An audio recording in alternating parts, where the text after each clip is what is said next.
So welcome everyone. The 2025 Tucson Summer Camp is on.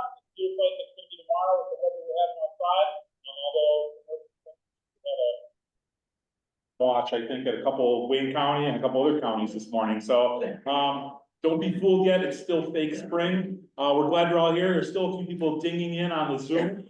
We have about 30 people in the room. There's 119 online. That's pretty impressive. So thank you all for joining us tonight. Kind of doing the one-man show here. So if you have questions at home, you can put them in the chat, and I will get to answering them all. So you can put them in the chat, and we'll get to all your questions at the end if they're not covered some way, shape, or form. If you're in the room, you can raise your hand. We can address them as we go. Again, I'll wait till the end. Again, I hope all the troops that are here in the room have at least one copy of the Leader's Guide that you can share between you. I'm going to go through the Leader's Guide tonight. So if you were nosing around on the Goose Pond website, you'll see that everything has been updated over the weekend. You'll see all the 2025 stuff is up, including the Leader's Guide. So if you're at home and you want to kind of follow along the Leader's Guide, you want to go to the Goose Pond website, go to the Leaders tab. One of the first documents there in the list is the 2025 Camp Leaders Guide, and we're going to go through that. So that's just kind of an overview. Not a ton of things have changed from last year. If you were with us last year at Goose Pond, there's no major topsy-turvy, upside-down shifts of any sort. But I will go over a few things that I'm going to highlight. Kind of goes through some things that I want to make sure everybody's aware. We have a lot of new units coming to camp this year. I'm going to highlight some things. For those of you who are old hats, glad you're still with us, and you should probably know the ropes by now for the most part. A lot of things kind of have been kept in check. So, what else? I guess that's it for now. I guess if you want to flip to page 6 in the Leader's Guide, we'll start talking a little bit about fees and stuff. Again, last year was a record attendance for Goose Pond, and we were just so humbled by the amount of troops that want to come to Goose Pond, and it really have filled up our 7 weeks last year. And I can tell you that 2025 is just about the same. We're almost there. I pretty much filled up session 6 today with a few more reservations. They're still coming in. There's still some troops out there that are looking for a reservation. So week 6 is just about done, and week 7 is not far behind, and all the other weeks are pretty well sold out. So I'm overwhelmed at the amount of folks who are going to be part of the Goose Pond experience and deliver a really quality experience for your scouts this summer. So thanks for coming. I can't believe it. So a couple things. There are camp fees there, and there's page numbers in the slides too. So if you don't have your Leader's Guide open, you want to just take some notes, you can do that. Whatever works for you works for me. So this is a piece of a document that you've probably seen around. It's been around since last September. This is kind of our pre-planning information sheet. But again, on page 6 in the Leader's Guide, you'll see all the same stuff there, right? So again, our camp fee this year is $510 per scout. But if you pay in full by May 15th, it's only $485. That sounds a lot less. 45 sounds a lot less than 510, doesn't it? And that's still a lot less than a lot of other places, I guess, but from what I'm told. So keep that in mind. May 15th, again, is our magic day. It's always May 15th. That's the only day you got to be aware of in our council for payments, right? If you pay in full by May 15th, you get the $485 price for your scouts and the $170 price for your leaders. So keep that in mind. That's the only date you need to be aware of as far as payments go. So we try and make it easy for everybody. See what our fees there. If your scouts, we've had quite a few scouts do second weeks at Goose Pond the last 2 years. If you come for a second week, there's a really low discount there, $375 or $400 after May 15th. Again, that's a second week at Goose Pond, not go to some other camp and then come to Goose Pond. It's 2 weeks at Goose Pond, you get the discount. The leader fees are posted there, and the schedule for leader fees of what's free there is right below that. You can see what you get as far as how many scouts you bring. And of course, provisionals, if you have any scouts who want to come up provisional, either a second week or because their troop isn't coming the week you guys are coming or whatever. We've had quite a few second week campers and quite a few provisionals the last 2 years at Goose Pond, probably more than we've had in a long time. So the provisional form is on the website. You can go through that. Just some notes about payments and registrations. I guess. Yes, after May 15th, you can still add on more scouts, of course. I know sometimes we always get a few latecomers or people that decide they want to come or they couldn't come, but now they can. You can always add those on. That's not a big problem, although, of course, after May 15th, they are subject to the after-time fees. At Goose Pond, as always, we've always been open to making sure that any brand new scouts, get a brand new scout, your troop, come right off the street. Sometime after May 15th, they join and they want to go to camp. If they're brand new, we'll extend them that courtesy of the 485, the pre-May 15th amount. And again, if you have any late AOLs crossing over for whatever reason, they're not sure yet, they're late, whatever, your pack is dragging their feet on crossing them over. We always give that courtesy of an extension on the May 15th discount for, again, any brand new scouts that join your troop or any crossing AOLs. All right, so those are new joiners. We always do that. Sending payments into the office. We are sending your payments in. We prefer that everybody pay en masse, right? So you guys, troops, leaders, collect the money from your scouts. And sometime before May 15th, come up to the scout office or drop into the mail. Yes, the US Post Office still works. A check for the amount of money that you collected from your scouts that equals those numbers of scouts that are coming. So make one bulk payment. Please don't send your scouts and families up to the scout shop here to pay individually. That doesn't work. I understand sometimes families want to use credit cards to pay for camp. If you have an individual unit that really doesn't have that cash or whatever, and they want to pay with a credit card, we can accommodate that, of course. But for the most part, don't send all your scouts up to the scout shop to pay with a credit card or pay individually. That would be an incredible amount of tracking to do. So again, pay in bulk, pay with one check. Anytime you make a payment for summer camp, you need to include a roster, right? So the money you're coming with has to equal a bunch of names, right? So whether it's leaders and scouts or just scouts, whatever. So if you're making any payments, make sure there's a roster attached to that.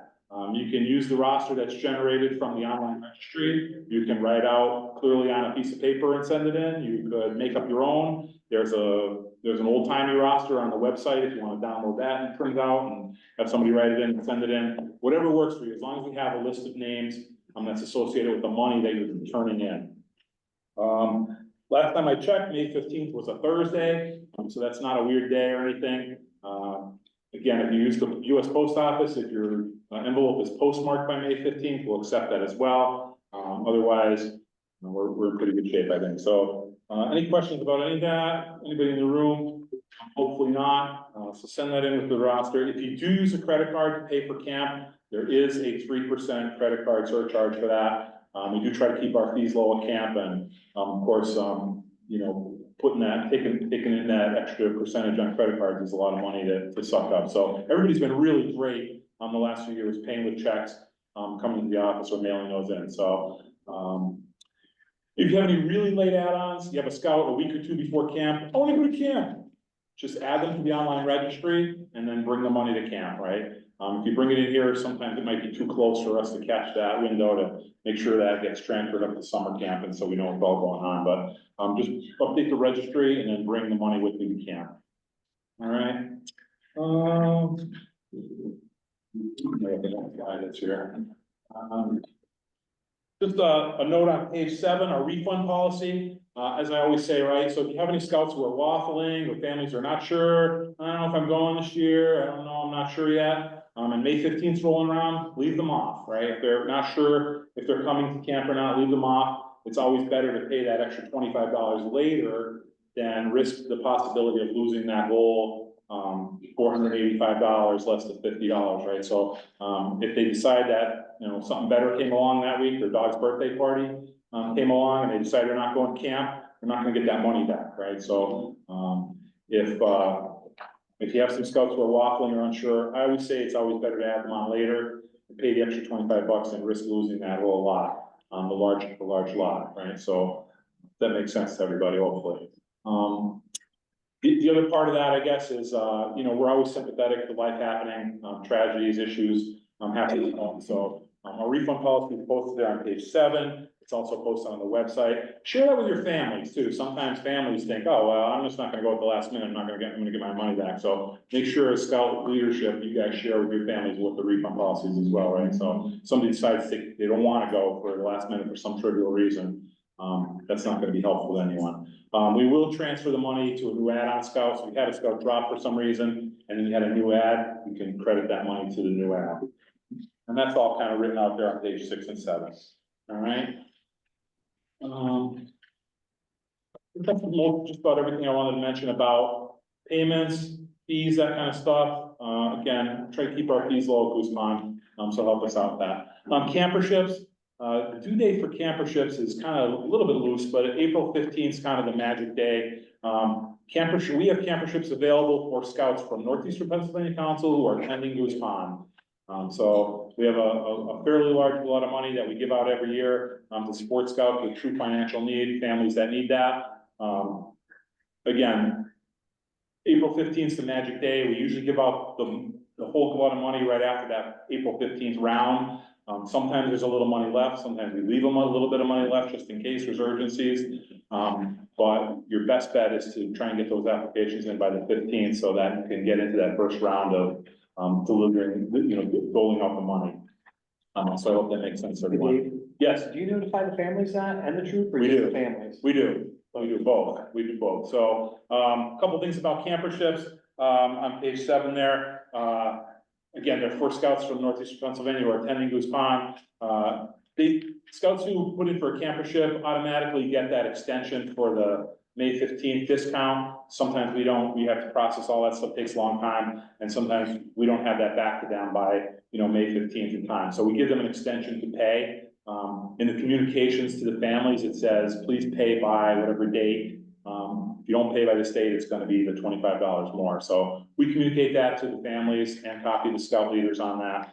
So you guys know what's going on with the camperships as well.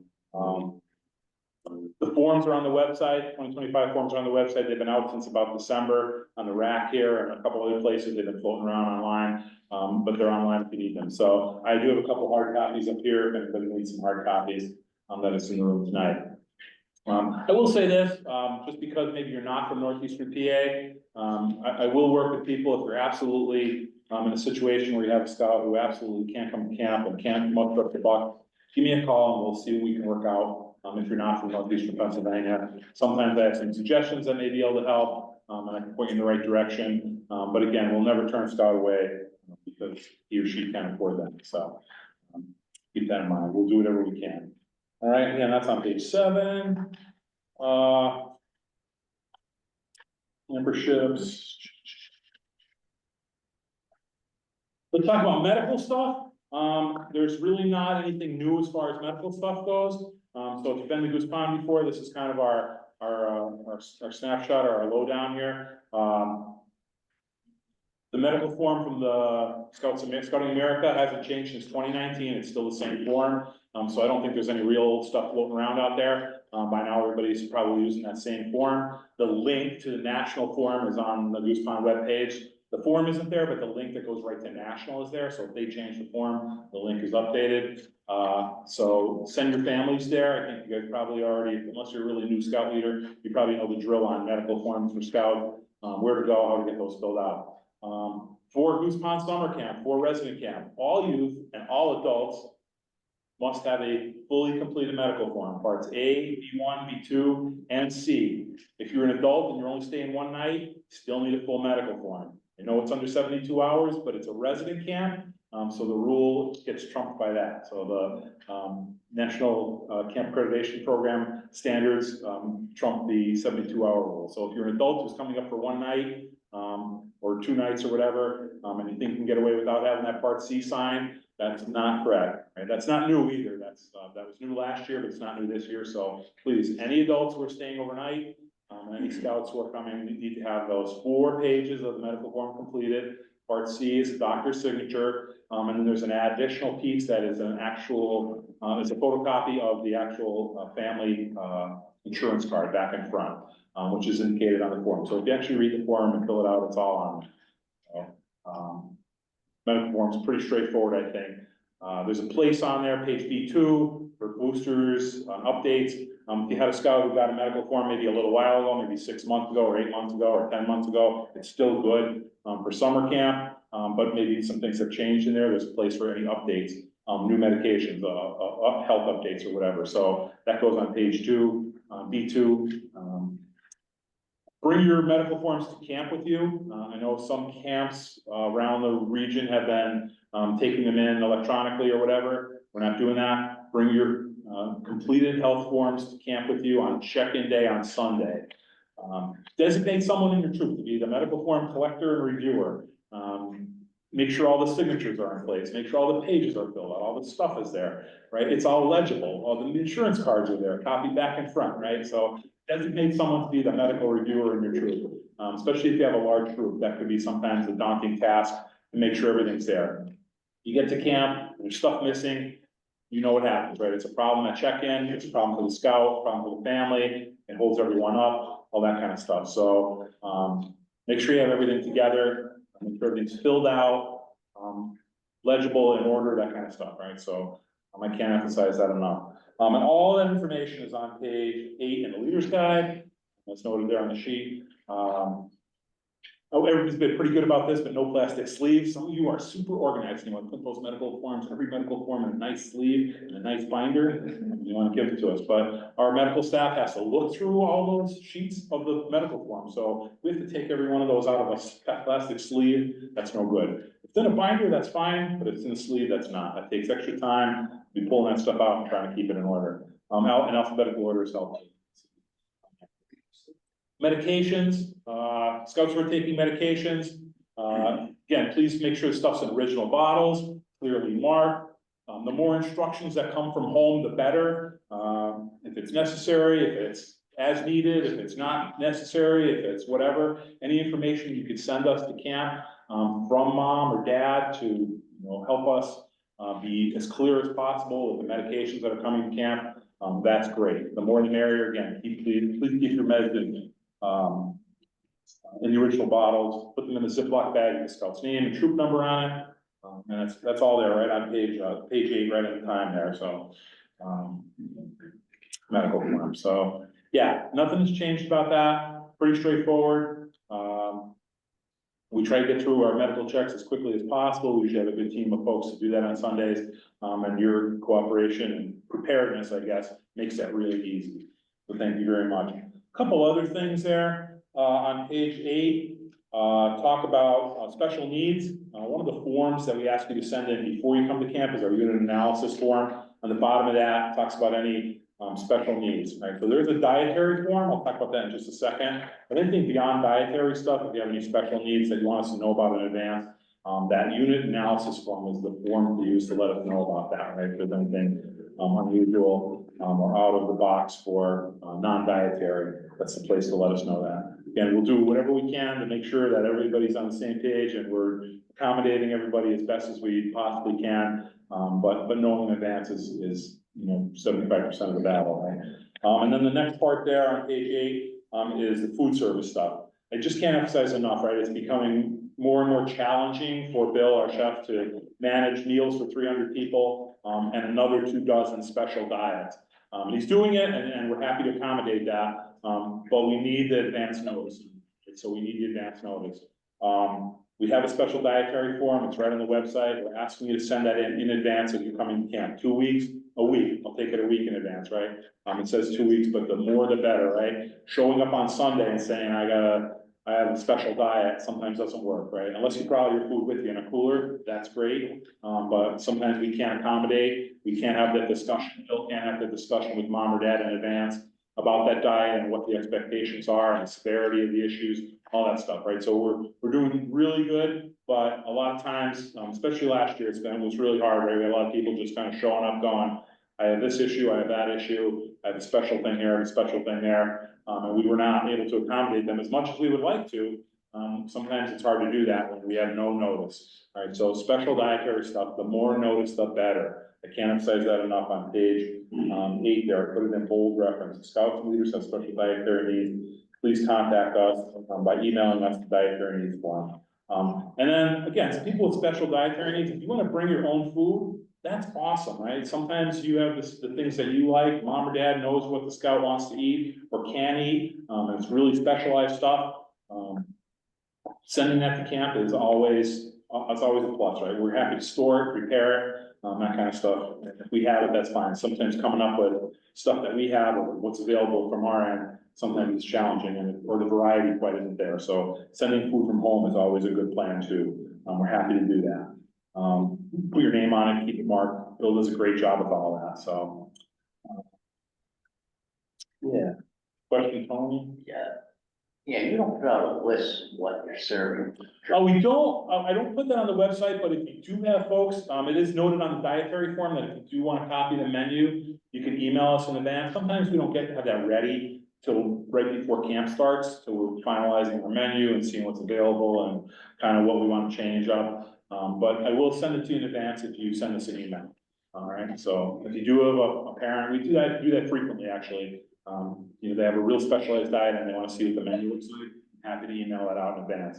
But it's hard to do that like a day or two in advance, so the more notes, the better, and that's noted right on the form. Good question, thank you. On page 9 there, just some quick stuff there. There's a scout equipment checklist, that's a good little list you could share with your scouts. There's only like, 20 things on there, that's all you have to bring to camp, and there's 20 things, right, so. Joke, right? But anyway, that's the kind of our basic list that we found works well for scouts coming to camp, what they need there. There's a troop equipment list there as well, things to leave at home, that kind of stuff. I know many leaders ask who may be new to Goose Pond, is there internet available? Yes, we do have internet at Goose Pond for leaders who need to do some things from work, that kind of stuff. So, and that's noted there on the bottom of page 9 in the left-hand column. So, kind of look through that. Just moving on to some leadership stuff. I think most people are on board with this. If you're in a scout troop, and you're registered, that already means you have your Pennsylvania, you already have your clearances, you already have your protection done, you have your hazardous weather done, because those are all requirements to be a registered leader, in Scouting America, or in Pennsylvania, having those Pennsylvania clearances as well. So, just reminders, I don't think this is any great shakes to anybody, but you need to have a minimum of 2 deep leadership, right? You used to be able to have an 18-year-old and a 21-year-old, now you need to have 2 21-year-olds. And if you have a scout troop with females, you need to have at least 1 adult female over 21 years old. We recommend 1 adult for every 7 to 8 scouts in your unit, and that's the day 3 row recommendation. I've been doing this a while, and that seems to be a good number, but just a recommendation. Again, all adults who are staying overnight need to be registered with the unit, right, with the troop. It can't be multiple in the PAC, it can't be a member of the PAC. I'm sorry, multiple is the wrong word. They can't be registered in the PAC or registered with the district committee or registered as a merit badge counselor. They need to be registered with the troop if they're staying overnight, right? So they need to be basically approved by your chartering organization as a troop leader. Right, so anybody staying overnight must be registered in scouting. That's that was pretty new. I wouldn't say beginning of 2024. That was a new rule. Just keep that in mind, right? And of course, that medical form, all 4 parts. Right? All adults need to have current youth protection training. So the one of the things that did change in scouting with the youth protection stuff was I think last September. The buddy system for youth changed just a little bit. You are allowed to have a truddy group or a trifecta group or whatever you want to call it, a triple. So you can have 2 boys and a girl or 2 girls and a boy. You can't have 1 and 1, but you can't have the 3. So they did change that to kind of accommodate, I think, some of the pilot troops and that kind of stuff. So if you're not aware of that, you can read up on that next time you do your updated youth protection. So you keep that in mind with your youth. We'll talk more about that in a minute, but I know there's a couple of co-ed pilot troops in the room.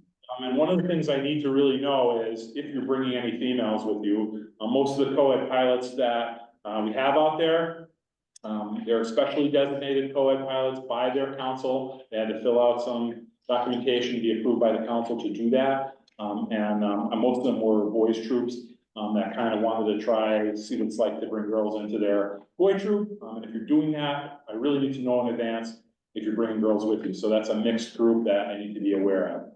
Okay, so, and I did ask for that on the survey. Many of you guys did the the Google survey sheet, that came out. A lot of people did that. I saw more registration or more surveys came in today, so thank you. That is super helpful to us in your planning, in the planning for camp. With the camp being full, it's really kind of important to let me know how many people are bringing to camp. And if you're bringing a mixed group, that's important too, right? So I need to figure all that stuff out when we're doing our kind of fitting the puzzle together. Okay. And of course, you need the female leadership in your troop if you're a co-ed pilot and you're bringing females. And your unit is responsible to make sure you have the right supervision in your troop. I can't say that enough.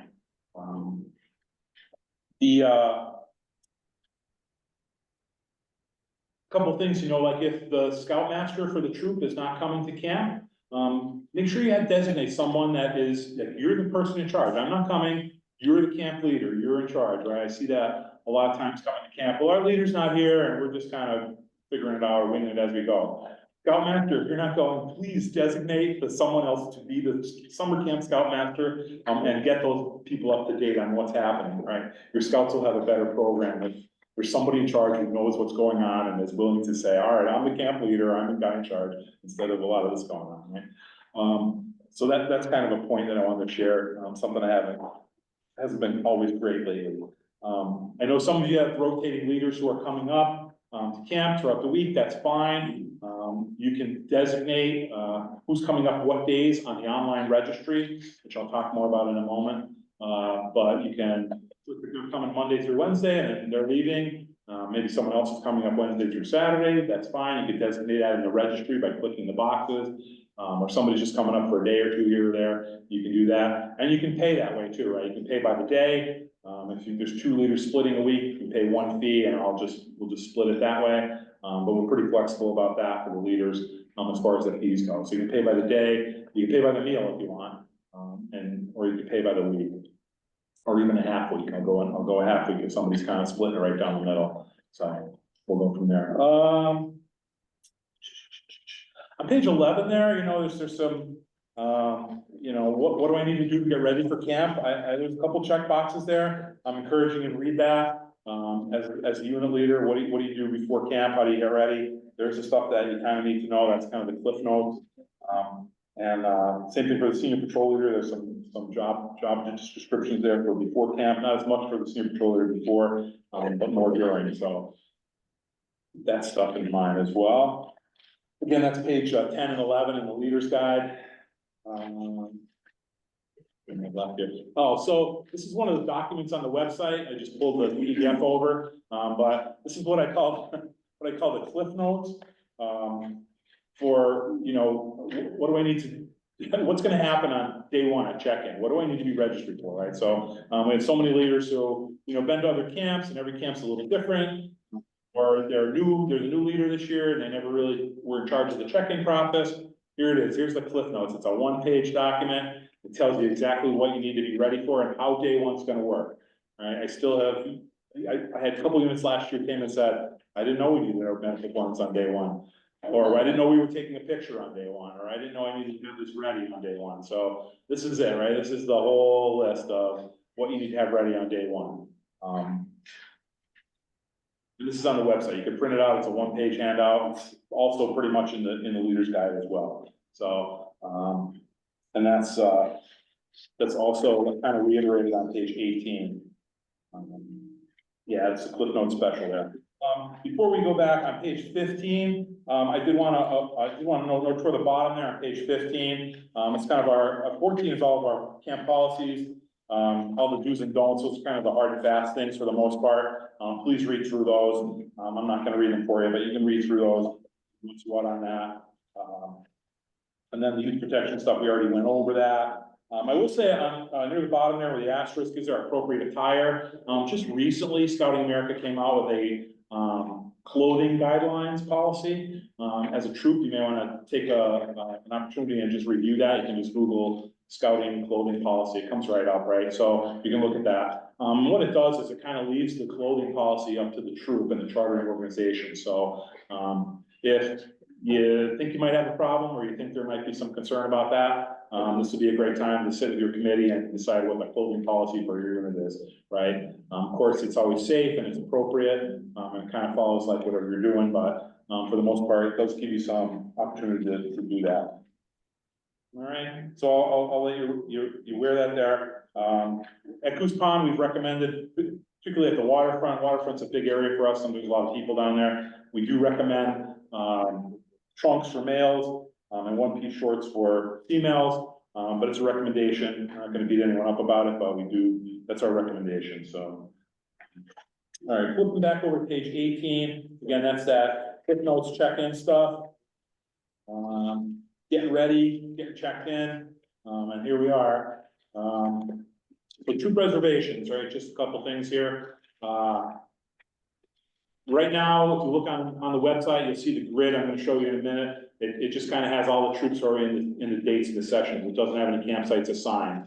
What usually happens is by May 15th, you all mostly get your really good lot of people together and you send in your reservations. And then that 2 weeks after, I kind of sit down and sort all that stuff out, put it into some spreadsheets, into our database. And I can kind of get a good sense of how many people everybody's really bringing to camp, for the most part. And so I can make those final campsite assignments and start putting that puzzle together based on how all that works. But, sometime around June 1st, I'll send an email out about, what I believe the final campsite assignments are gonna be, for summer camp. That could change again, based on, changes that happen between May 15th and time camp arrives. I'll talk more about how that's communicated later, but that's pretty much where we're gonna go from there. So watch around June 1st. Again, don't email me on June 2nd saying, where's the email? What campsite are we in? Give me some time, you'll get it, yeah. So, yes, we will do our best to, honor your requests for campsites that you put down on your reservation form. Some of you just said you didn't care, which is great, that makes it easy. Some of you've been kind of in the same site for a long time and we're able to keep doing that. Some of you have been camping together with your very good BFF troops, and we'll certainly try and accommodate that as well, so. And as always, provisional scouts, second campers, are always accepted. Sometimes I call on some of your troops to help us host those, and I appreciate that very much too. So here's the big grid. This is the same one that's almost the same one that's on the website now. I had a couple of reservations today, so believe it or not, the one that's on the website is a little bit smidge different than the one that you're seeing here in the grid. But again, look for your troop in the dates that you're going to camp. That's the key thing, right? So if you see your troop and it's in the wrong date, that's something you need to tell me after the meeting, and we're gonna make sure we get you in the right date. So hopefully that's right. There are some doubles there of the troops, like there's a 160 in session 5 and there's a 160 in session 3. There's a 34 in session 4 and a 34 in session 5, I think too. So there are some doubles. If you do see a number in there twice, it just means they're in a troop from another council that happens to have the same number. I don't think there's any doubles in the same week. I didn't think so, but again, double check that, make sure that's there. I did put in everybody who told me they were a co-ed pilot troop, so I will have to factor that in. If you are a linked troop, if you're camping with if you're a boys troop and you're camping with your sister, linked female troop, I do have you in the block with them on it, right? So, they're in there, right? So I try to put that together if you're a match. Some of the numbers are easy because they're the same number, it could be and a G. Some of you have completely different numbers, so I wasn't 100% sure of that, but I think I got them in there. I'll also say this, just because someone's in the block with you, doesn't mean that's who you're gonna be with at camp. I was just putting numbers in there as reservations were coming in to fill up the spaces, right? So just because someone's in the block with you doesn't mean that's who you're gonna be with at camp. So don't worry about that until around June 1st, all right? And again, if you are a linked unit, 132, 1132, 160, 1600, 16, 10, 16, you're gonna be together in the site with, your linked unit. But other than that, everything else is kind of up for grabs, okay? I think that's it. We do have, girls troops every week at camp, so that's really nothing new, but, part of our population has been doing well, and it's been a really nice asset to Scouting America. All right, so again, June 1st, if there's any changes, or there's any issues, get with me after the meeting and let me know that you're in the wrong week, and we'll go from there.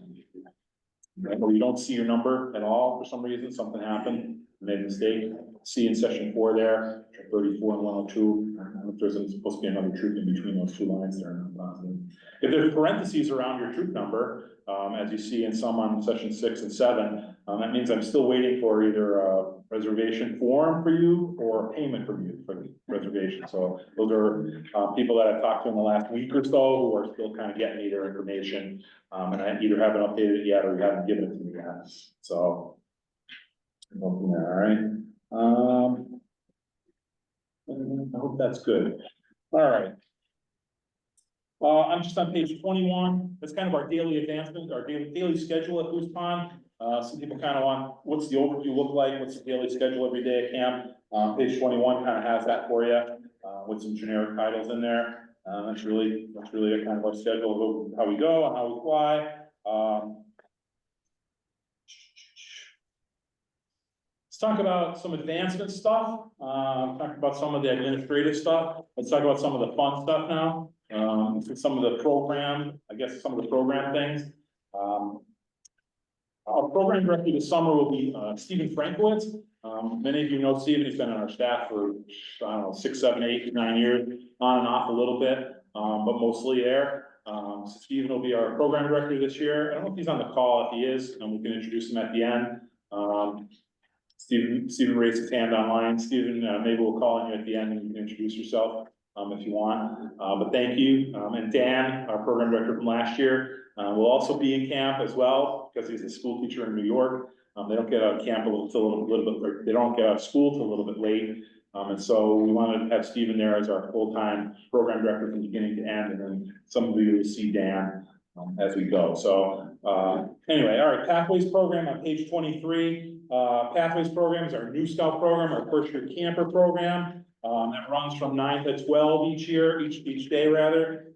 And we kind of integrate all the rank requirements for scout through first class, do those in groups. It's a great little program. Jared's run that the last few years.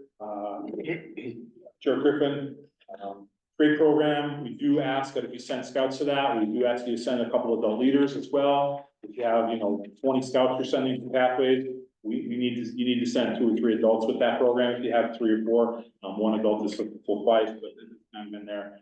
So be prepared with that in advance. You have scouts in the Pathways program. Those extra eyes and ears and hands are always appreciated, in some cases required. So, Pathways program 9 to 12. Everything you want to know about Pathways, I think there is listed on page 23. There's pretty much a whole page devoted to that. So what happens at 12 o'clock? We recommend those scouts from the Pathways program go to lunch. And then what happens at 1 o'clock? We recommend those scouts and Pathways take the handicraft duo, or another merit badge that's appropriate for their age or skill level, at the 1 o'clock session. Can you take a merit badge at 1 and do lunch at 2? Merit badge at 12 and lunch at 1? Yes, you can. We don't recommend that, but you can do that. And all that can be submitted right into the online registry, which we'll talk about in detail shortly. All right, so Pathways program, 9 to 12, great program. Pathways program is headquartered at the Danbury Cabin. So look at your map, you can kind of see where that is. Although they do travel around and meet at different areas in camp and get a really good overview of the whole facility. I think that's all I really wanted to say about patrol programming, page 24. One of the things that Goose Pond's been really well liked about is our patrol programming, our special patrol program hour at 2 o'clock. So every day from 2 to 3, we have our special patrol programming hour. All of our program areas offer some fun activity just for fun that the scouts can do as a patrol, and go out and just enjoy themselves, right? So instead of having a siesta or just free time, we've designated that as patrol programming hour. It talks about that. Those patrol programming activities are at the creativity and wit and whim of the staff, and they all get together. They bring back the ones that work great. Sometimes they brainstorm and come up with new ones. So we don't know exactly what they're all going to be until you get to camp. They change from week to week and day to day sometimes. The patrol programs are announced in the morning. We post up a list of what's going on the bulletin board and the whiteboard, so everybody knows what patrol programs are being offered that day. But we really don't know that sometimes until you get to camp, or sometimes that morning. But some of the ones that have been popular in the past are listed there on page 24. And again, what does that include? That's fine. There's no pre-sign up for that. It's just to get your patrol together, talk about what you want to do over breakfast, and show up at 2 o'clock. And of course, we have our Green Bar Patrol Award. If the patrols do requirements that we set up, they can be recognized as a Green Bar Patrol Award, which also feeds into our Troop Honor Camping Award, which is also listed on page 24. So you can read more about that if you want to be a Troop Honor Camping Troop at Goose Pond in 2025. All your patrols do need to earn the Green Bar Patrol Award. So kind of be prepared with that. Flags, patrol flags and patrol yells and kind of some organization is always helpful before you get to camp. What can we do to get ready? Get your scouts who are coming to camp into the summer camp patrols that you want them in. Maybe get them to pick a name and a yell and you can get a flag together. But that would be something, those are some things you could do in advance to kind of prepare for that. Other than that, the rest of it can be done at camp and they can talk about how they want to achieve those requirements.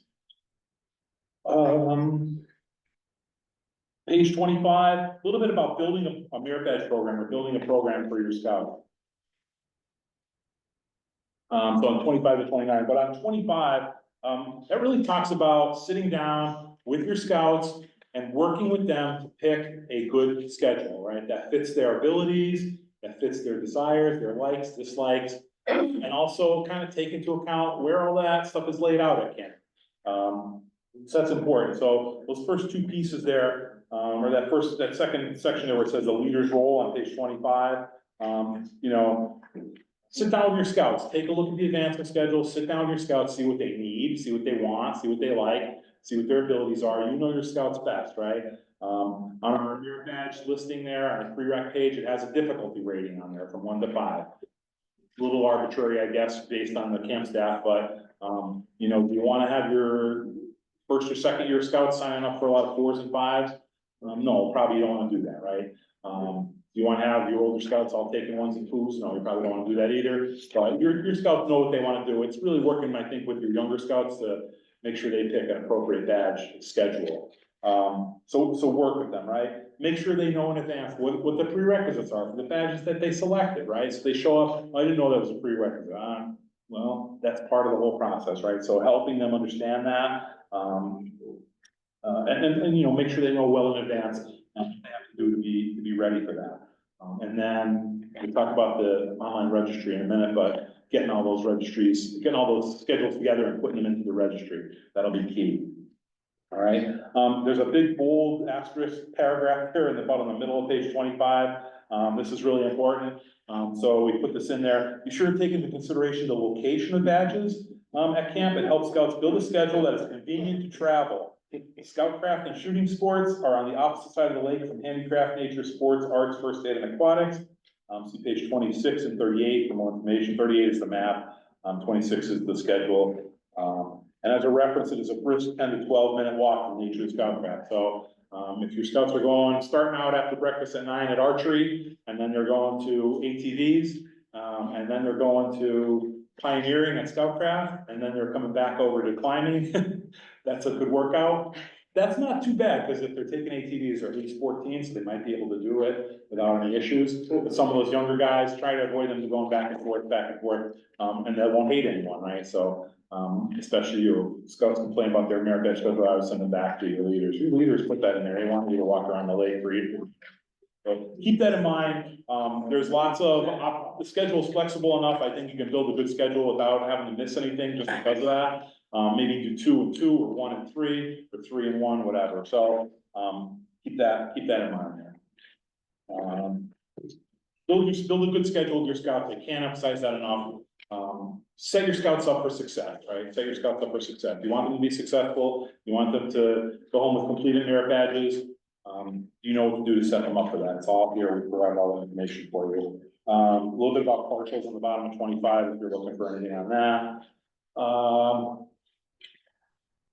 The registry on the bottom of 26 there under the listing of all the badges talks about our online registry. So it's nothing fancy. We've been using this registry for a long time, long before Black Pug and Tenaroo and all these other things came out. We built this merit badge registry for Goose Pond, and it still works really good. I've asked a lot of leaders about it, and everybody seems to really like it because it's really easy and it's really simple, and it does just about everything we want it to do. So we're still using it. So the online registry will open around April 15th, not on April 15th, maybe earlier, maybe later, maybe on April 15th, around April 15th. The guy who runs our registry is in New Zealand, so you know his time is different. I have to kind of work with him on it, make sure everything's up to date. and all that stuff. So around April, sometime before April 15th, I will email all the leaders, just like I did for this meeting, to let you know what your login and password is for the registry. You can, before then, before April 15th, you can take a look at your schedule. You can start collecting all the schedules from your scouts, and putting all that stuff into kind of a, one pager or whatever, or however you want to organize it, so that when the registry opens, you can log in and put everyone in, right? Do not share the login password and stuff with all the stuff in your troop. That's gonna be a nightmare for everyone, including you, especially you, but also for us. So, keep that in mind. So, the login will open somewhere around April 15th, tax day. I'll pull up the registry really quick and show you how it works, just very briefly. But you can put all your leaders into the registry, you can put all your scouts into the registry, you can pick all the schedules for your scouts programmatically into the registry, and you can print all that stuff off any way you want and work with it. You can go in and change stuff. It's a live database, so you can go in and change your options all the time, anytime, whatever, right up almost till the time camp starts, right? You can go in and keep tweaking and changing and stuff, right? So,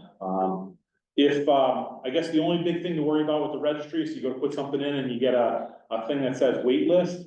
That means that section is full, right? So the scout is waitlisted. I would suggest picking something different, if they're waitlisted, but if they're really, have their heart set on that badge, leave them in the wait list, and then maybe someone will drop or something will change later and they'll bump in. But my experience has been that hasn't happened very much. All right, so, yeah.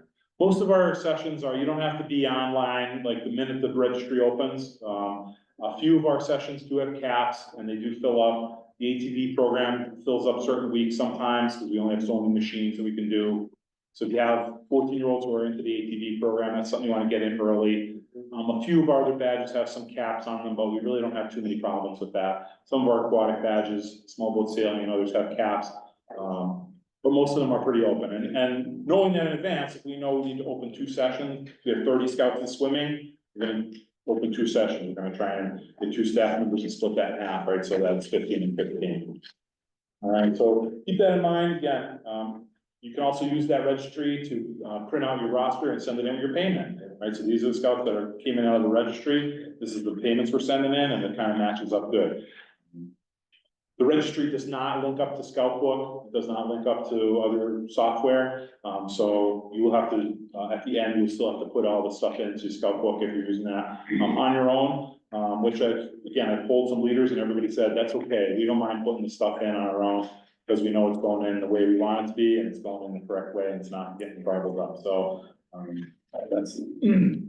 that's the registry, page 26. Let me see, give me a second here, we'll pull that up.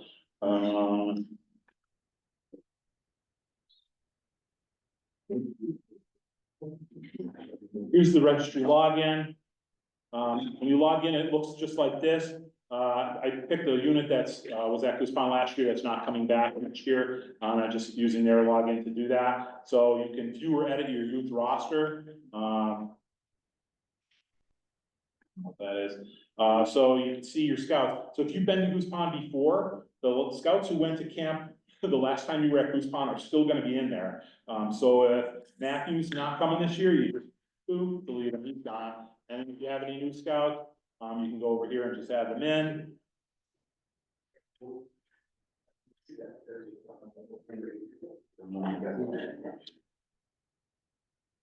And there I am, so you can do that, right? So add in any new scouts, delete any old scouts. If you're new to Goose Pond, you'll have to add everybody in, of course, and do that. And that's really, really easy. It's nothing fancy about it. It works really easy. You can go back to your main page.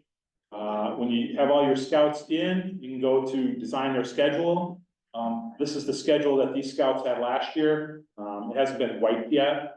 So last year's stuff is still in there. If you log in with your old credentials, you can probably still log in and do that, but don't do that because it's gonna get wiped, and you have to start over again. You don't log in until I say so. But anyway, you can see that these scouts are in there. I added myself as a new scout. It's clearly easy to go in and edit badges. You can click edit badges, and you can click whatever the schedule is on each one. And so I if I click archery again, it should tell me that I already took archery. Yes, it did, so I don't wanna take it again. All right, so, you're good. Once you collect this, the key point here is to hit the update button, right, the update, so that makes it takes it, right? So you can see the schedule I just picked for myself, as a scout, it's in there. On the far right here are the special sessions. I'll talk about these more in a minute, the bugling, the music, some of the swimming, the Voyager program, that kind of stuff is in there as well. All right, so that's in there as well, and then that's kind of how you do it. You can go back in and change those at any time by just clicking that edit badges button, and instead of archery, I want to take Indian lore, and I update it, and I go back, and that's right there, I'm done, right? So, it's pretty straightforward. Sorry, back to main page. You were in the adult roster, so this troop had four adults in there last time. And they could see that they had some units or some leaders that were splitting the week out there. The last two units were splitting, the last two adult leaders were splitting the week, and they had them checked off for those different days that were in there. Again, same thing, if these people aren't coming, you can delete them. You can add in some new people at any time. I'll be in there as a scout, and my dad will be going as a leader this year. That'd be great, because he's like 95, yeah, it's not happening. If my dad's coming this week and he's one of the leaders, he's only staying till Wednesday. I just click those boxes till Wednesday. And again, hit update, way on the right over here, and you can kind of go back to that, all right? Here's your printer-friendly roster. You can print this right off and send it in with your payments. This is also the roster we use at camp when you get there, so it has everybody in there. That's it. It's just really four elements there, right? So you're adding your youth, you're adding your adults, you're picking your youth schedules, and then you can print your roster. That's it, all right? Pretty straightforward. Straightforward. All right.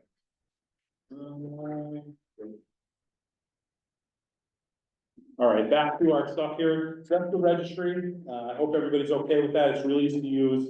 It's hard to screw it up. Just hit those update buttons. That's the thing that people go, I put it in and it didn't take. You gotta hit the update button.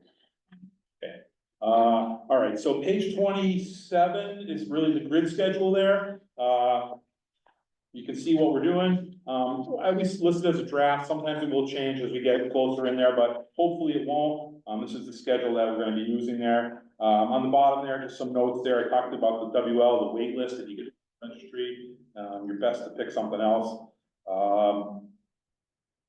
Cooking merit badge, again, is 2 sessions, it's a double, right? So it runs from 11 to 1 and 12 to 2. Those are just 2 sessions for cooking, keep that in mind. There's some special appointment badges that are not on there. They're in the middle: bugling, music, backpacking, hiking, bird study, insect study, plant science. Those are usually specialized badges that need some specialized skill or have some special, really special prerequisites that need to be done. We'll be happy to offer those at camp, but they're not on the schedule. And you can sign up for those in the special sessions on the registry when you do the session there on the right-hand side. So those are in there. Handicraft Duo, what's Handicraft Duo? I mentioned that earlier. Handicraft Duo there is listed on 27. It tells you exactly what that is. It's on page 29, but it tells you what that is. Handicraft Duo is something that was created many years ago. Seemed to be a pretty good fit for basketry and your choice of leatherwork or wood carving. So it's basketry and your choice of leatherwork or wood carving.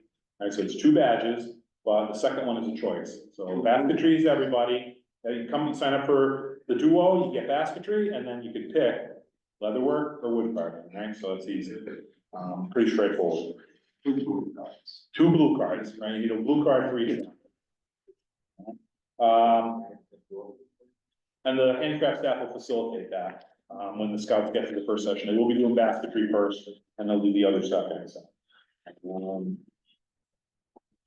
That's all I wanted to mention about that on there, but again, there's a big description of that on page 29. On page 20,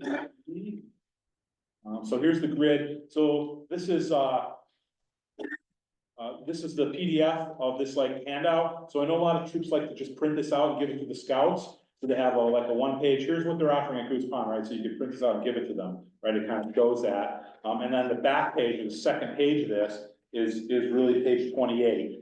It has the second, it has a second part on it. So, that's listed as a separate PDF right on the website, and the list of documents is called the advancement schedule. If you click that, it's 2 pages, you can print it back to back, give one to every scout if you want. The schedule is one thing, but, page 28 there, or the back page of that, is the key thing. I know you can't read that on the screen, but it's on page 28, it's the exact same thing. It really talks about, everything you kind of need to be aware of in advance of, summer camp with regard to merit badges. In the middle there is that difficulty rating I mentioned from 1 to 5. If that's helpful to you, if you're new to scouting, you're not sure. There's a QR code there on both those pages. If you scan that QR code, it takes you right to the scouting.org national page with all the requirements for all the merit badges on it. So you can kind of use that as a reference. So scouts are using their phones all the time, the QR code's right on there, they can go and look at the merit badge requirements, what are the requirements, I want to take Indian lore, what are the requirements? Boom, scan the QR code, look up Indian lore, it's right there, you can figure that out. And so we've listed what we believe are the prerequisites there, that they probably should do in advance of coming to camp. There's probably more things they could do at home, so that they won't have to do them at camp. If they look at the requirements, be prepared, we don't have to sit around the picnic table at midnight with a lantern going to write some kind of report, right? They could actually do it at home, but just because it's not on here doesn't mean they can't do it at home. These are kind of the ones that we think they probably should do in advance to be successful at that merit badge, right? And there's some notes in there too about, if it's a requirement number, bring proper gear, you need to be a certain age, whatever the case may be. So the schedule tweaked a little bit from last year, not a lot. We eliminated a badge or two, we added a badge or two, but most of this has stayed the same. We are continuing to offer citizenship in the world for our older scouts. We usually run a badge for like 2 years and then switch it up. Something for those older scouts who've been to camp a couple times, who are looking for some of those required badges. We take great pride in making sure that those kind of badges are offered in the right way and in a quality manner. So Sit World is there, but one of the prerequisites that we are asking at camp for that is that they be age 15 or older, right? So citizenship in the world is not right? We're leaving that, we're putting that kind of stuff in there. It's not a camp badge, we're putting that stuff in there for the older guys and gals who are really on the quest for eagle and getting close, right? So you gotta be 15 to do that. There's some other age limits in there. There's certain things that you have to be aware of. Some of them are recommendations, some of them are musts. There's a couple aquatic badges, life-saving. You have to have swimming. Swimming is required to take life-saving. Can you take it concurrently? No. The requirement says before doing this merit badge, learn swimming, right? So you do that. Same thing with whitewater. Whitewater is the same thing. You must have canoeing merit badge before you take. Can I take canoeing and whitewater concurrently? No, if they have it in advance. Right, so keep track of those things. Everything's really there. If there's a little fee or something at the trading post, we've noted that in there. Most of them are pretty nominal, under $10. Shotgun shooting, we left the price the same. That has become an expensive badge, but still popular. But we were able to hold that price on that. So a couple other things there. The ones that have the asterisks on them. Sorry, the asterisks are there on page 28. Those are the ones that had changes this year. Nationally, scouting updates badges periodically all the time, a whole bunch of them every year. So I go in and reread all that stuff and check to see what's done, what's different. Sometimes there's just some wording. Sometimes they just add a small requirement and renumber everything and leave them there. But a couple of them, environmental science was completely rewritten this year. Keep that in mind. First aid was completely rewritten again this year. We've been tweaking that for every year for about 4 years. Cooking was tweaked, more than a tweak, I guess. Again, they've been working on that for about 4 or 5 years in a row. Fire safety used to be I used to call it kind of a throwaway merit badge, but it's beefed up. It's a really good badge. They added a lot to it. It's been rewritten. In fact, they changed the difficulty rating to 3 from a 1. Because I thought it was worthy of that. So anyway, there's some badges that have changed a lot, a few have changed just minorly, but be aware of those things, all right? Oh, the shotgun certificate. Yeah, so if you have a hunter ed certificate for rifle and shotgun, you can bring that meets the requirement. Otherwise, the alternate to that is to know the rules and laws of your state. So those are the two things. So if you have your undergrad, bring that. If not, bring the laws and know the laws of your state. From Pennsylvania, we usually have those books around up at the ranges, but some of you from faraway lands, we don't always have your state. You don't have to be a hunter's ed. You do not need a hunter's ed certification to vote that. Hopefully that's it on that. What else do I have here? Prereqs, experienced scout stuff on page 30 and 31. I guess before we get to that, on page 29, there's some good stuff there to read. The handicraft duos explained there. The bit in the second paragraph there, the prerequisites are the minimums that we expect, and a few other things. Blue cards, not blue cards. Yes, we'll be using blue card, just as a way to track that and get those back to you at the end. All right, page 30, 31, kind of our advanced, our experienced scout stuff. All right, I'll start with page 31, because I put the slide up, but, our ATV program is in gear again. The requirements for that haven't changed. Nothing has changed from last year, although, last year there was an update and we're holding to that. You must be 14 or older to take ATVs. I'm turning 14 the week after I go to camp. Can I still take it? No, you must be 14 by the time you take it. It's like you turn 21. Can I go and have a drink at the pub before I did the week before I turned 21? No, you have to be 21. That's an absolute, right? You must be 14. You must complete and submit the participation hold harmless agreement waiver on Sunday. One of the documents on the website, one of the large documents, if anybody's taking the ATV program, they have to have that waiver signed by a parent, right? That's hard to do when you show up at camp and it's not done, right? So a parent, it's hard to do that. I mean, the internet has made that a little bit easier, but having that waiver and hold harmless completed, and having it ready to turn in on Sunday is important. In red there, the bullet point, complete the online training module in advance. That's just kind of the way it works, right? So, to be part of that program, there's about an hour-long online module that the scouts have to complete before they come to camp. So one of the things you have to turn in on Sunday with the hold harmless agreement is the complete certificate from the online training. There's a QR code, right? On the waiver form that's online, there's a QR code there in the book, takes you right to that training. All right, there is I noted in there, last year, a lot of questions about, there's a $25 charge for the state certificate. You do not have to sign up for the state certificate and pay for the $25. You do not have to do that, all right? Online, you do have to take the module, it's free. And you do have to print the certificate out, it's free. Come prepared with the personal equipment that you need as desired, and then of course there is a $25 check-in fee for that. And we will collect that at Sunday check-in at the camp office. So your ATV riders, there's a little bit of extra work there, but I'm giving you guys all the heads up on that, and all that is listed right on top on page 31. Just kind of going backwards a little bit. I know I have a couple things on this other slide here. Okay. Our COPE stuff on page 30, COPE with Sheila, lots of good opportunities there. There's a COPE adventure listed. That's been pretty popular the last few years. We finally figured out something that works, that the kids seem to like, that the scouts seem to like. So from 1 to 3, we have a kind of a week-long COPE adventure every day. So it's a 2-hour adventure every day at COPE. And they get to do a lot of the stuff that's on there. There is a age 13 plus for that. So that's kind of a COPE adventure COPE program. If they want to do a lot of COPE stuff, there's a lot of scouts who are into COPE and they want to do that all week. That's the deal, right? So that COPE adventure's there. That seems to have been working pretty well the last few years, so we're sticking with it. And there's some other opportunities for COPE there listed. You can do a day-long day-long intro COPE. You can make the schedule with Sheila on that when you get to camp on that. You can do the all week, that's a sign up on the registry. Or you can go out to COPE and do, they have patrol programming here every day at 2 o'clock, from 2 to 3. So if they want to get a little insight into what COPE's about, they can sign up for that. All right. And then of course our Voyager program, on page 31 there, it's on the second half of that page.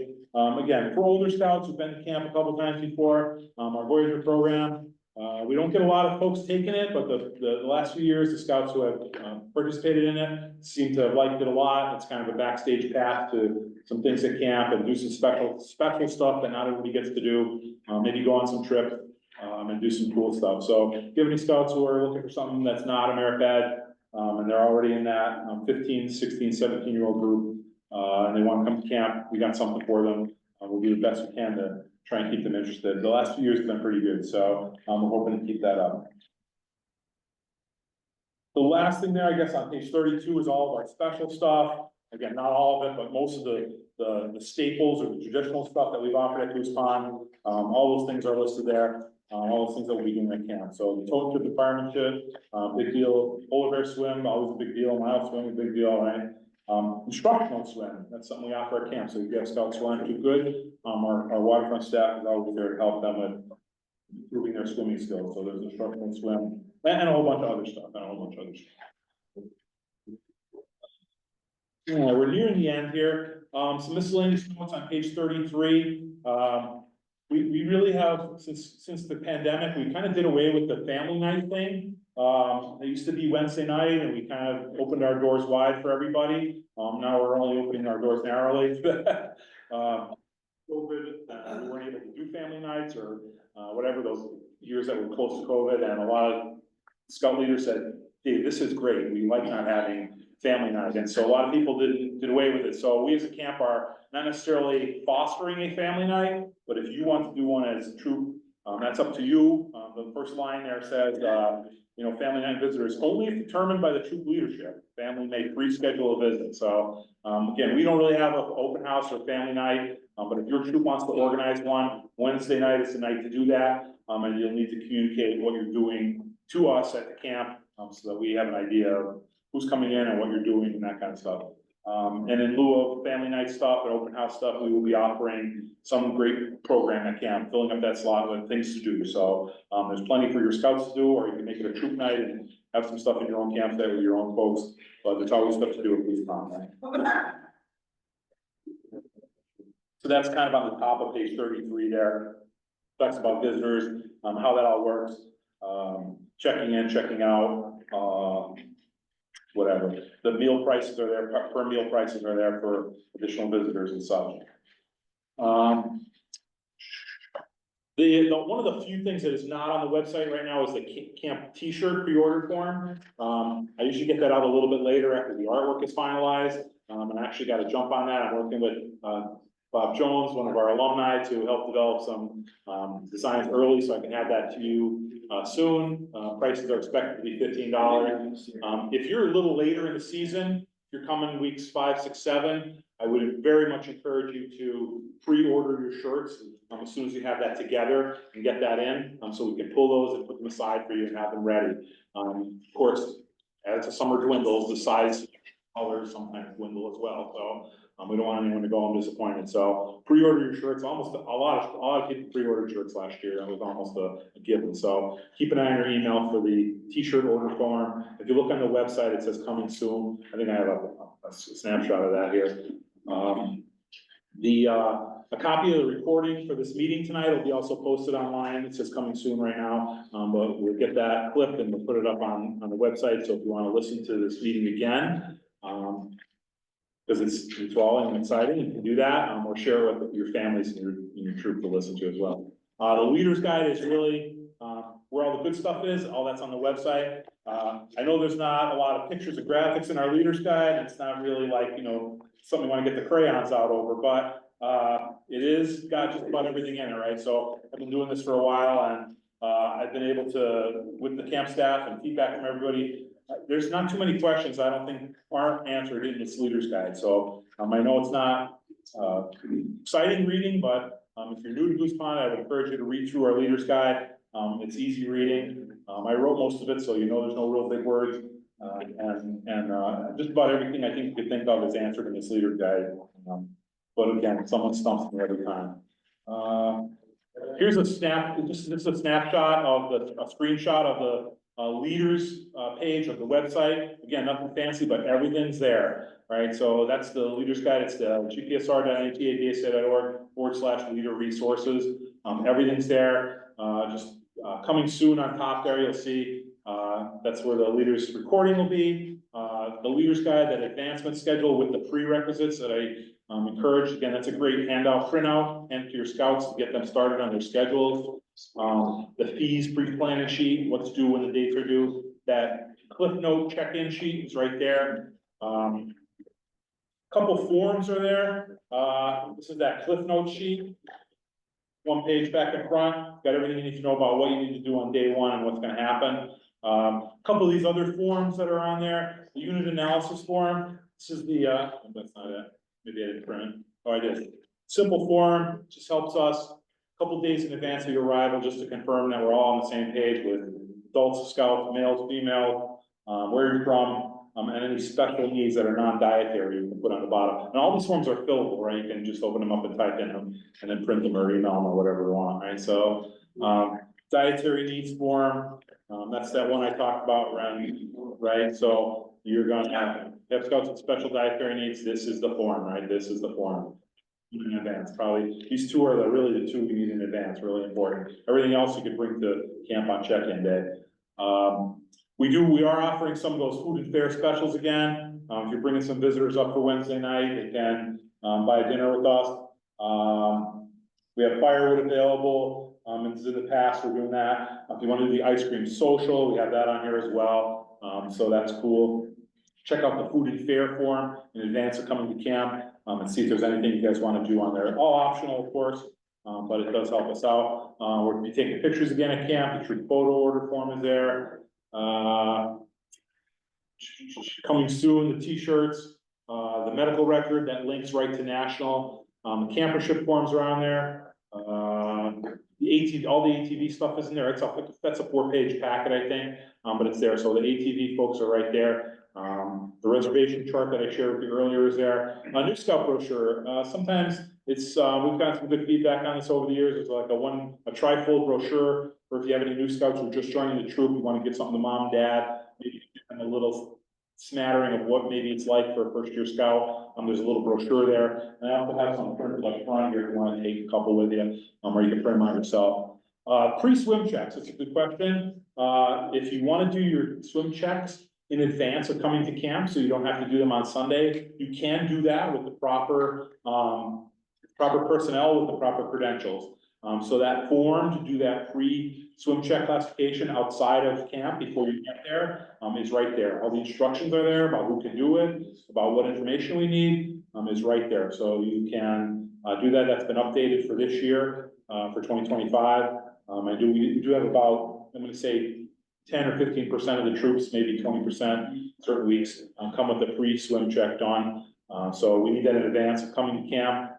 That's something you want to email in advance, so the waterfront staff is ready for that, and we can kind of gauge that before you get there. And if you have 1 or 2 scouts who still need to do a swim check, because they didn't make the pre-camp one, that's fine, we can do that, won't take long. Provisional camper form, the troop roster form, that's an older form that if you just need something to write on to send your payments in when you can, a refund policy.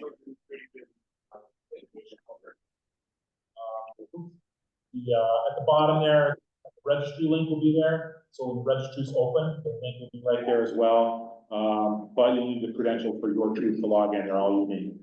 Right? And there's a few other things at the bottom, and that was just a snapshot of that. A couple of the forms. We're nearing the end. Just a couple commercials here. Camp staff, probably 85 or 80% of our staff are coming back. There's always some attrition, some people aging out, whatever. We are definitely looking for some good people to be on our staff at Goose Pond, particularly in the adult side of this thing. So we have a lot of younger, super solid people, excellent individuals. Some have been in the program for a couple of years already. I could definitely use a couple people 18 up or 21 and up. So if you're retired or stay-at-home mom or dad, or you have the summers off, you want to work at camp, come talk to me. I got a sweet deal for you. But anyway, we are accepting applications. We're doing interviews as kind of as we see applications, we're doing that. Counselor in trainings are 14 and 15. That could be at least 14 by the time camp starts. Be a counselor in training, and our paid staff are 15 or 16 and up.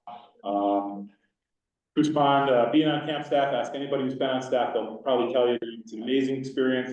The kind of things you learn at camp being on staff are the life skills that you'll take with you forever and ever. Leadership, personal growth, communication.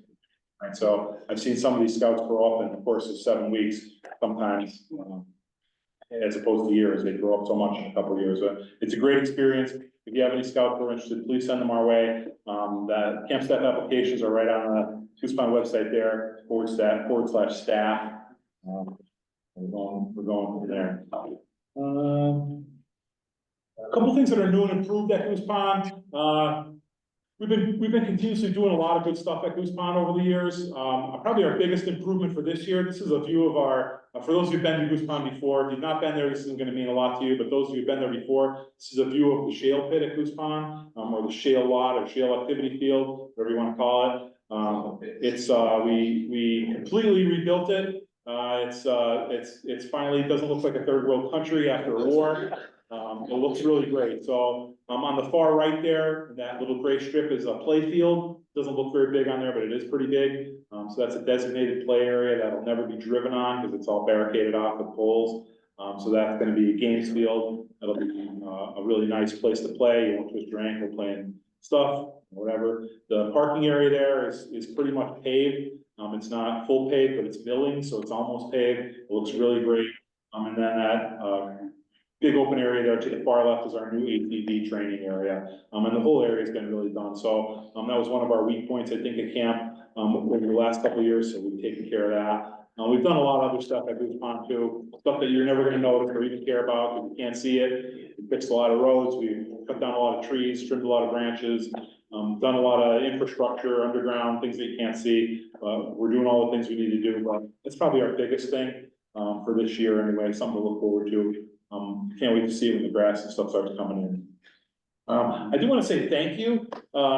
Goose Pond has gotten so many good recommendations on social media portals that I don't even know exist.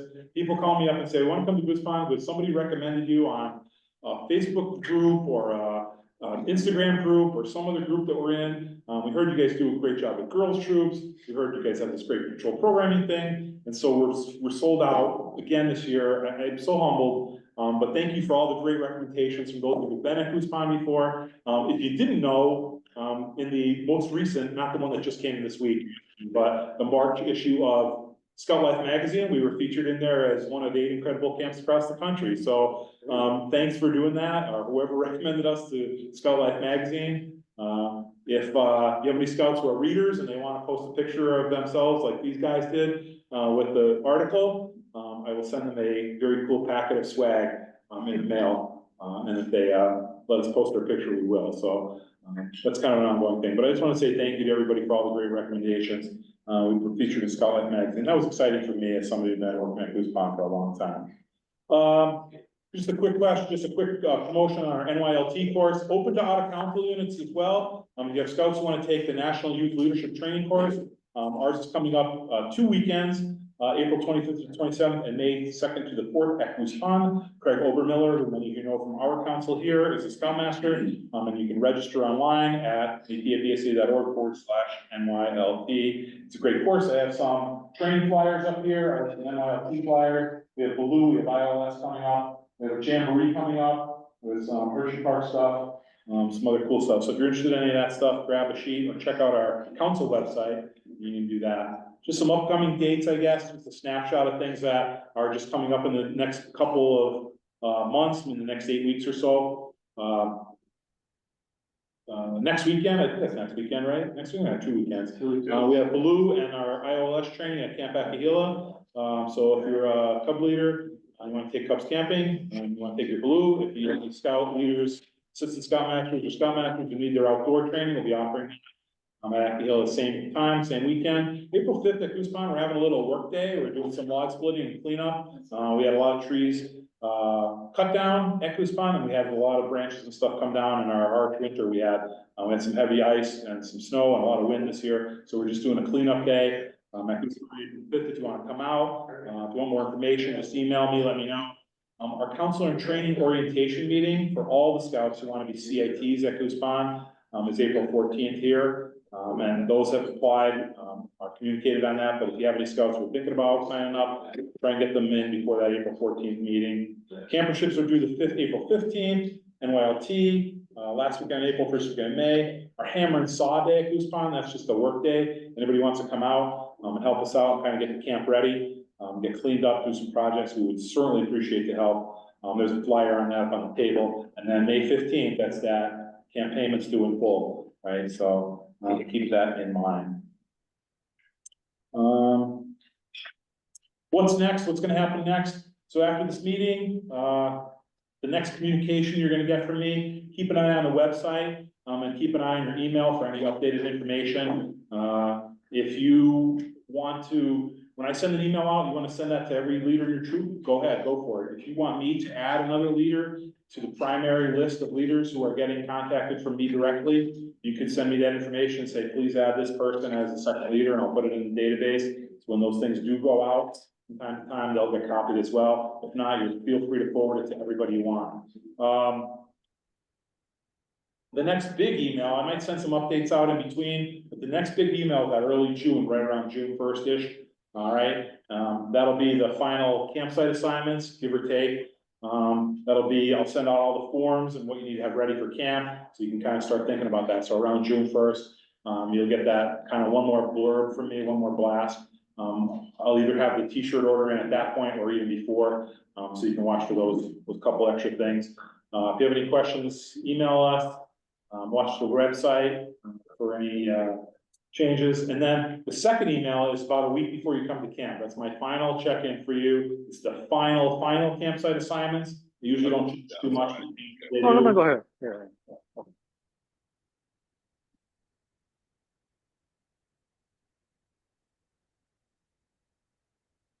But anyway, watch for that email about a week before you come to camp, and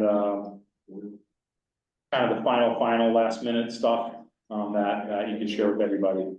I think that's it.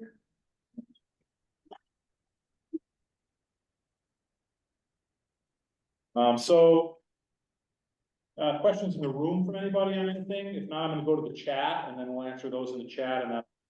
Hey, push over here, sir. So probably a silly question, but anyway, for previous camp staff that may have been a little lackluster the year before. I'd say they didn't know what show up for morning colors. Let's talk about that later, but I'm sure you have. I'm always willing to get somebody who can. Yeah, like meeting that day. Any questions from the room? No questions in the room? If not, I'm gonna come back, we'll do the questions in the chat, so stick around on that. My kind of, thanks to everybody who came out tonight, thank you very much, thank you for joining us on the Zoom tonight. Thank you in person, and thank you for all you do in scouting. I cannot think of more dedicated people in the world than the scout leaders at Packs and Troops, and take kids that they don't even like the summer camp. I know they love your kids, I say that in shape, but hats off to you guys, thank you so much for all that you do, and appreciate that. I'm gonna go back to the chat, and try and answer any of the questions that were in there that maybe weren't answered, so just bear with me as I try and focus my old eyes on everything that was in the chat.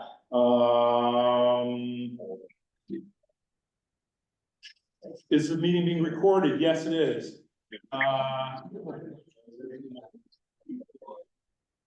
Sound is not working too well. Sound got better.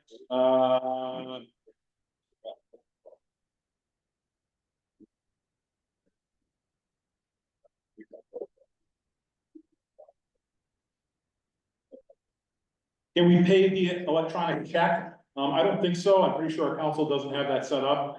So I do apologize for that. We do not take e-checks. But we do accept checks from banks. So yeah, if you want to have your bank send us a check, they can do that. But not an e-check.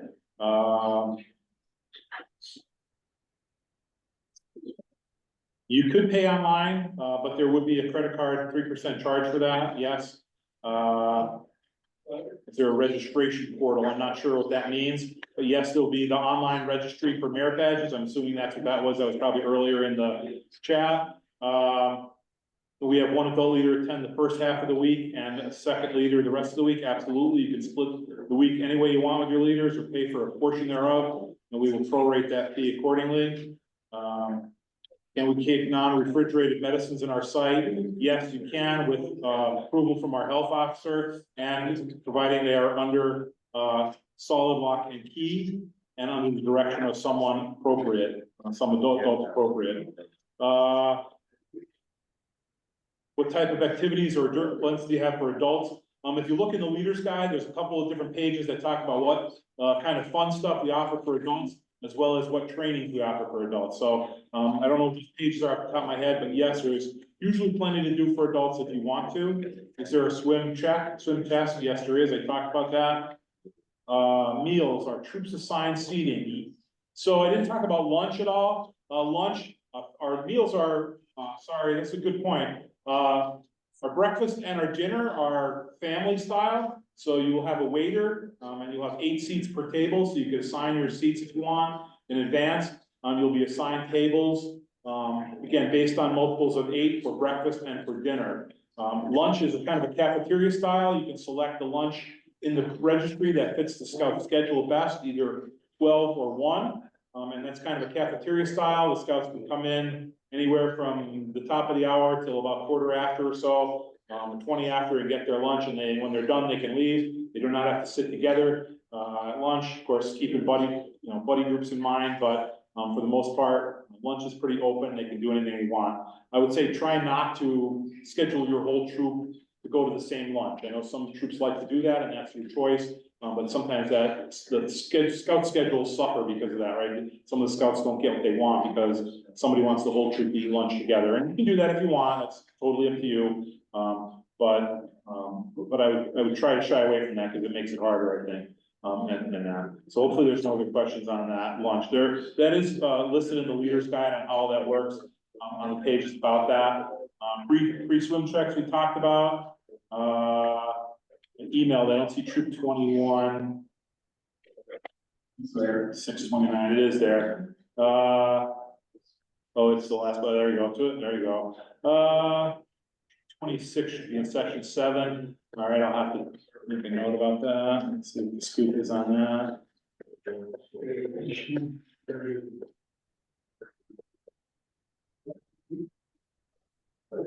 When does the merit badge registry open? Do we use Black Pug? No. So if you're from out of council and you're familiar with Black Pug, we do not use that. We have our own registry. Where's the registry link on the website? It's not up yet, but there's a placeholder there for it. You'll see it when you scroll down.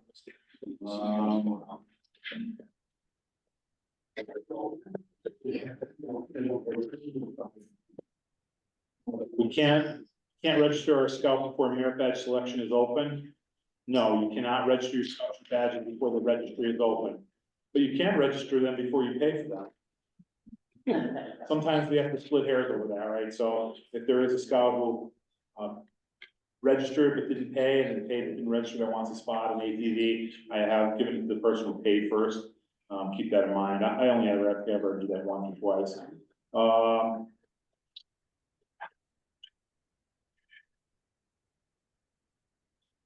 Will the recording be posted? Yes, it will. You can't assign the badges before we make final payment. How do we print the roster online? You can put stuff into the registry online before you make final payment, so you can use that to print that off. So the registry opens April 15th-ish, and the payment deadline is May 15th. So there's a whole month in there that you could actually use that to print the roster out. Do we need to bring our own blue cards? Yes, or you can buy them in our trading post. Can we make one true payment for all merit badge fees for the scouts needed individually? I don't generally do that, but I can. So if you want to, all the scouts who are taking basketry and all the scouts who are doing this and all the scouts who are doing shotgun shooting, if you want to go over there with one check to the trading post and buy all the kits and all the stuff, troops do that. Most of the scouts pay individually, but some troops want to do that as a group. But bring an extra check and then you get it. Trading post. Right? That way. So yeah, bring an extra check if you want to do that. Let's find out on Monday what you need. That's a good question. So minimum age for shotgun in Pennsylvania. No, there is no Pennsylvania minimum age, but we recommend 13.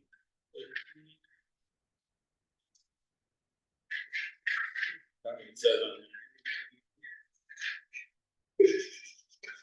We recommend that they be a little bit older. We do not have an age listed there for shotgun, but that is one of the badges that they really need to have a little bit of maturity on. It is a category 5 difficulty rating. We have found that a lot of the younger scouts do not have the physical maturity yet to hold that firearm up and do the follow through.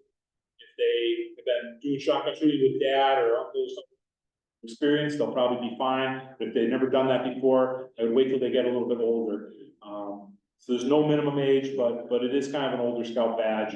And, you know, kind of think about that, right? So if they can hold up a 10 or 12 pound log, and do a follow through on that without going down, then they'll be okay. But if they can't, then they're probably not gonna have success with that. Somebody kind of answered that there in the chat. Thank you, Jerry. It's dinner Wednesday night, normal in the dining hall, or cook inside. That's an option. So if you want to cook in your site on Wednesday night, check out that food and fare form. It talks about that option. So if you want to cook in your site on Wednesday, you can. Otherwise, it's kind of a buffet style in the dining hall Wednesday night. Good question. Thanks, Jeff. How can we see the answers to all these questions after the meeting? You have to either listen to the recording, or I hope you're still on. There are OA callouts at the campfire. No, there are not OA callouts. As a public event, if you have scouts in your troop that are in need of an OA callout, please let us know in advance, and our OA folks from camp will come to your campsite and do that callout for you. Our local lodge is not on the schedule, so our local lodge has all their for summer camp, but if you're from a lodge out of council, and you'd like your scouts done an OA call out, we're happy to do that for you as an individual unit. Just let us know in advance. Good question. Thanks for doing this so early. Lots of information. Is the camp open prior to summer camp? We can come up and take a tour. Yes. Just email me. We're happy to set you up. You can either do a self-guided tour, or if we have some people, we'll give you a tour on your own. Yeah, just set that up in advance. Never been to Goose Pond? It's a great idea. We just did a couple tours this past weekend. Do we need to send full payment in before registering scouts? No. Is there electric at all sites for medical equipment? No, none of our campsites have electric, so keep that in mind for some of your folks who have special needs. Bring your battery chargers, bring your inverters, whatever you need to bring to do that. There's a lot of great equipment out there available. We do have a lot of places at camp to charge phones and equipment and batteries, but it's not at the campsite. Shield Pit looks good, thanks for the great presentation. You share more detail on the Pathways program for new scouts. I can do that, again, if what's in the leader's guide doesn't satisfy you, John, reach out to me and I can help you, through that. We can discuss it on the phone or something. Are you offering any Scoutmaster training during summer camp? Yes, we're offering some basic trainings. We are not offering IOLS at camp for leaders. We do not have the bandwidth to do that, unfortunately. So I know some of you look for that. But there are a number of different scout leader trainings that are offered. They're listed in the leader's guide, and IOLS is not one of them. Thanks, Dave. So the online merit badge will open on April 15th? Yes. When will we get that email? ID and password will be in the email, yes. There'll be a special just for you with your login information. Thanks for a very informative meeting. Are you allowed to bring and set up your own tent next to your assigned tent? Sure. If you want to bring your own tents, sure. If you want to bring them, that's fine. Some of your scouts like to sleep in hammocks. If you want to bring hammocks, if they're doing that safely, they're allowed to do that as well. Bring your own tents, bring your own hammocks. Good question, Brian. Thank you. And I think that's all the questions in the chat. Chris has his hand up. Chris Snyder. Okay. Anybody else have any questions from the chat or anywhere else? Stephen, are you on still? You want to show yourself? Stephen Frankowitz? Maybe not. I forgot to introduce him. That's okay if he's not.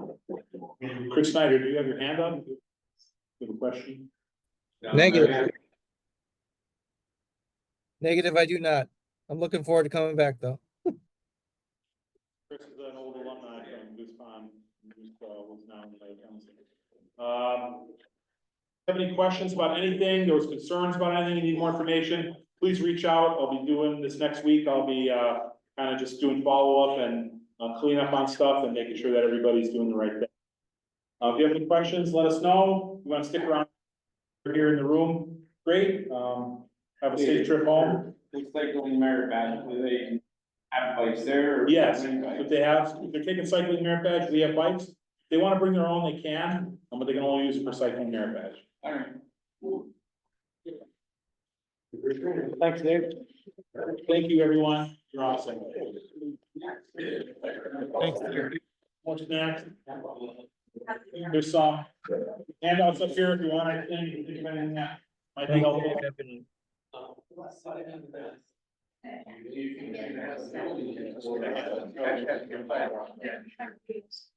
I don't know how many.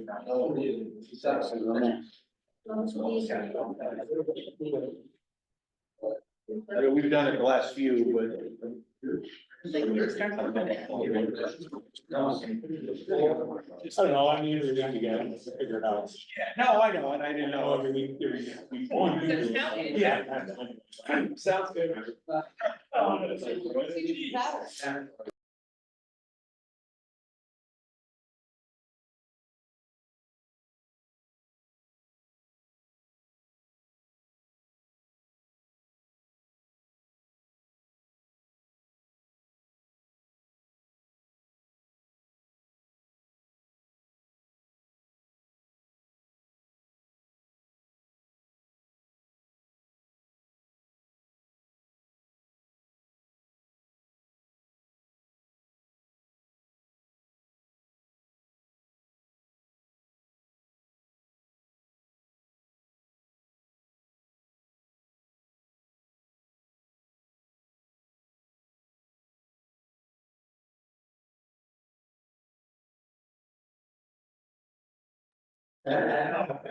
Jeff, your question online about what size plaques can be in the dining hall, see page 19 in the leader's guide.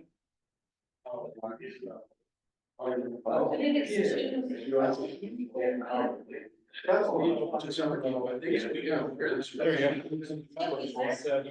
go.